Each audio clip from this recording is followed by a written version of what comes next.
পাবনার ঈশ্বরদীতে একটি স্বাস্থ্য কমপ্লেক্সে ১৯ দিন বয়সের একটা শিশুকে মা হাসপাতালে ফেলে রেখে চলে গিয়েছে। এই ঘটনাটা ঘটেছে পাবনার ঈশ্বরদীতে। একজন মহিলার কাছে বাচ্চাটি দিয়ে বলল, তুমি আমার বাচ্চাটিকে একটু ধরো, আমি একটু ওয়াশরুমে যাব। এই কথা বলে মা একেবারেই চলে গিয়েছেন। ওয়াশরুম থেকে যখন অনেকক্ষণ ওয়েট করার পরে ওই মহিলা আসেনি, তখন এই বাচ্চাটিকে নিয়ে দুশ্চিন্তায় পড়ে গেলেন ওই মহিলা। তারপর হসপিটালের কর্তৃপক্ষের কাছে এই বাচ্চাটি হস্তান্তর করেন। ওই কর্তৃপক্ষ বাচ্চাটিকে কুলি নিয়ে দেখে বাচ্চাটির সাথে কাপড়, ওই কাপড়ের সাথে মরানো একটা চিরিকুট। এই চিরিকুটের মধ্যে ছোট্ট একটি বাক্য লেখা ছিল, তুমি আমার বাচ্চাটিকে হেফাজতে রেখো। আমার বাচ্চার বয়স ১৯ দিন, ১ জানুয়ারি জন্মগ্রহণ করেছে। তখন ওই চিরকুটের সাথে একটা নাম্বারও ছিল। ওই নাম্বারের সূত্র ধরে থানায় মামলা করেন এবং থানায় জিডি করেন ওই হাসপাতালের কর্তৃপক্ষ।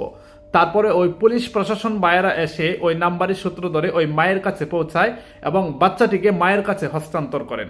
তবে আমার দৃষ্টিভঙ্গিতে এটা আসলে করা উচিত হয় নাই।